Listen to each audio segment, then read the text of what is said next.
Football মাঠে গোল করাটা যদি শিল্প হয় তবে প্রতিপক্ষকে আটকে দেওয়াটা হলো দাবা খেলা। আর এই খেলায় বর্তমানে লুইস এনরিকের চেয়ে বড় মাস্টারমাইন্ড খুব কমই আছে। এর আগেও আমরা এনরিকের প্রবলেম সলভিং মেধা নিয়ে কথা বলেছি, কিন্তু বায়ার্ন মিউনিখের মতো জায়ান্টদের বিপক্ষে তিনি যা দেখালেন তা এক কথায় tactical master class. Ashraf Hakimi নেই, রাইট সাইড ফাঁকা, সবাই ভেবেছিল পিএসজি আর শেষ, কিন্তু এনরিকে কি করলেন?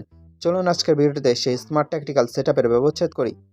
ম্যাচের আগেই বড় ধাক্কা ছিল আশরাফ হাকিমির অনুপস্থিতি। পিএসজির রাইট সাইড ডিফেন্স স্লিপ কতটা ভালনারেবল হতে পারে সেটা সবাই আন্দাজ করেছিল, কারণ সে উইংয়ে ছিলেন লুইস দিয়াজের বিধ্বংসী পেস আর ড্রিবলিং থ্রেট।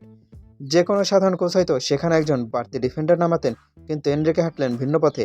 তিনি স্মার্টলি ওই সাইডে একটা ট্রায়াঙ্গেল ডিফেন্স তৈরি করলেন। জোয়ানেভেস, ওয়ারেন জাইর, এমেরি আর অভিজ্ঞ মার্কিনেস, এই তিনজনকে রাখলেন কাছাকাছি। প্ল্যানটা ছিল পরিষ্কার, দিয়াজ বল পেলেই যেন তাকে তিনজনে মিলে ঘিরে ধরা যায়। ফলাফল, পুরো ম্যাচে দিয়াজ খুব কম ক্লিন 1 vs 1 সিচুয়েশন পেয়েছে। এনরিকে জানতেন দিয়াজকে স্পেস দিলেই বিপদ, তাই তিনি স্পেসটাই কেড়ে নিলেন। গল্পটা শুধু একপাশে নয়, বায়ার্নের জন্য তুরপেত্তা আসছিল মাইকেল ওলিসে। তাকে সামলাতে নুনো মেন্ডেসের ওপর পাহাড় সমান চাপ ছিল, কিন্তু এনরিকে এখানেও তার বুদ্ধির পরিচয় দিলেন। ফ্যাব্রিয়ান রুইজকে তিনি দায়িত্ব দিলেন বারবার মেন্ডেসকে হেল্প করার জন্য। রুইজের এই কাভারিংয়ের ফলে একটা বড় সুবিধা পেলেন কাভারস্খালিয়া। তাকে ডিফেন্স করার জন্য বারবার নিচে নামতে হয়নি। কাভারস্খালিয়া উপরে ফ্রেশ থাকে কাউন্টার অ্যাটাক থ্রেট তৈরি করতে পেরেছেন। অর্থাৎ এনরিকে একদিকে ডিফেন্সে মজবুত করলেন, আবার অন্যদিকে কাউন্টারের পথটাও খোলা রাখলেন। একেই বলে মডার্ন টেকটিক্যাল ব্যালেন্স।